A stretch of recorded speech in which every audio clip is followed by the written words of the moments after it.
Greetings, fellow detectives, and welcome to Boiler Room Detective. The case of the flooded boiler feed tank. Can you stop by and look at our system? Our boiler feed tank is flooding, and we keep losing our water treatment chemicals, the head brewmaster asked. We scheduled my visit for later that week. The project was a bit of a sore spot with me, as the brewery purchased a boiler online, and since I was a rep, he would call me. As I walked through the boiler room, I cringed at the installation. The customer used an installer who knew nothing about steam systems. I took several pictures and then focused on the boiler feed tank. Water was steadily dripping out the overflow pipe and onto the floor. There are three common causes for this to happen. The first is when condensate is trapped in the system. This happens when the piping is not pitched back to the boiler feed or condensate tank. When water is slow returning to the boiler will call for more water. After about an hour of running the boiler, the steam will push the condensate back and flood the tank. Since this boiler has been off for 2 days, I didn't think this was the problem. The second cause could be the water was leaking from the boiler and back into the tank due to a leaking check valve in the pipe from the boiler feed pump and the boiler. An adage in the industry says water seeks its own level. This means water at different levels will try to equalize the levels.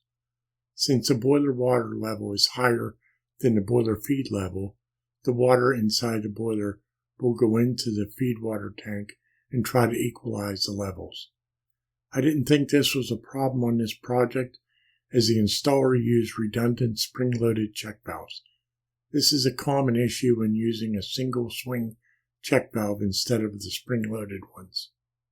Since I suspected the feed water float valve of the problem, I isolated the condensate return from the building to the tank. Then I shut off the power to the boiler feed pump and valved it off. After draining the tank below the overflow pipe outlet, I marked the elevation on the gauge glass with a Sharpie. If the water level rose, I knew it was the float valve leaking through. After several minutes, the elevation rose in the tank, confirming my thoughts about the float valve. There could be two possible causes. Either the float valve inside the tank was defective and leaking through, or the inlet pressure was too high. I leaned toward the latter, as the boiler feed unit was only a few months old.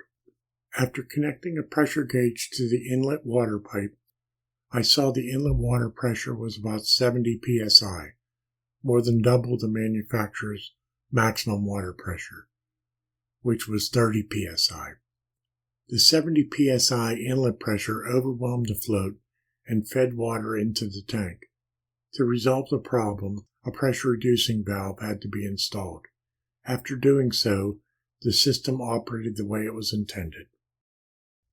If you would like to contact me, my contact information is here. In addition, I have two websites. BrewingWithSteam.com has my monthly blog posts on steam systems for breweries, and Fire Ice Heat is my company website. I have written 11 books on boilers, and they are available on Amazon. In addition, you can find some of my writings in these fine publications. Thanks for stopping by Boiler Room Detective, and I hope to see you on the next case.